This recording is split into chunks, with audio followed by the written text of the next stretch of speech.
Madam, আপনার বিষয়ে খবরের কাগজে লেখা বেরিয়েছে।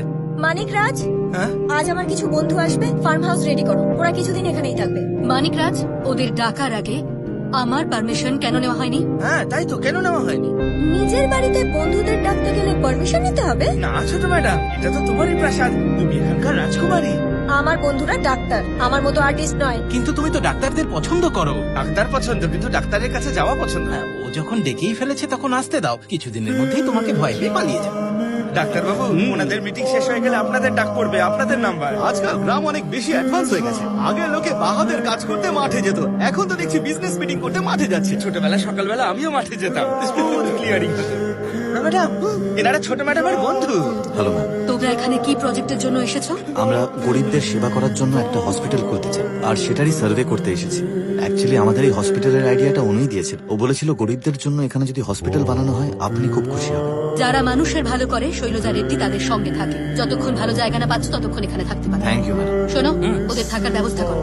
বাপরে, তুই মাকে না জানিয়ে ওকে ভালোবেসে ফেলেছিস, তারপর আশীর্বাদও সেরে ফেলেছিস, তারপর আমাদের হবু জামাইকে গ্রামেও নিয়ে এলি আর ফার্ম হাউসে থাকার ব্যবস্থা করলি। বেচার, এতে ওর সত্যি কোনো দোষ নেই। নিজের ভুলের জন্য ক্ষমা চাইতে নিজে মাকে রাজি করাতে এসেছিল যাতে আমাদের বিয়ে হয়।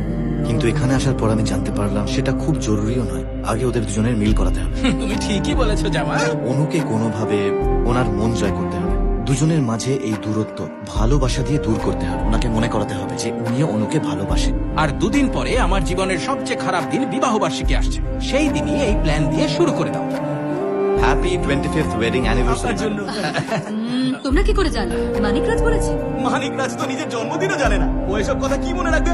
তাহলে কে বলেছে? আর কে বল, এখানে একজনই আছে, আপনার মেয়ে অনু। ওই আমাদের বলেছে। আর কি বলেছে ও? ও আমাদের বলেছে যে ও আপনাকে নিজের থেকে অনেক বেশি ভালোবাসে। ভগবানেরও আগে ও আপনার নাম নেয়, তারপর গিয়ে ও খাবারে হাত দেয়। আজকের দিনটা ওর কাছে স্পেশাল দিন, তাই দিনটা বেশ জাঁক জমক করে কাটাতে চায়। আর তাও একদিন নয়, 3 দিন ধরে উৎসব চলবে ম্যাম। এছাড়াও ম্যাডাম, সকালে সবার আগে উঠে উনি আপনার জন্য রান্না বান্না করেছেন। আমার মেয়ে সত্যি এত বড় হয়ে গেছে? ও এসব আমার জন্য করেছে? হ্যাঁ গো শৈলজা, অনু এখন একদম বদলে গেছে। নিজে আমারও বিশ্বাস হয়। ভাবো এরা অ্যানিভার্সারির কথা কি করে জানতে পারলো। আমার মতে তোমার ওর সঙ্গে একবার কথা বলে দেখা উচিত।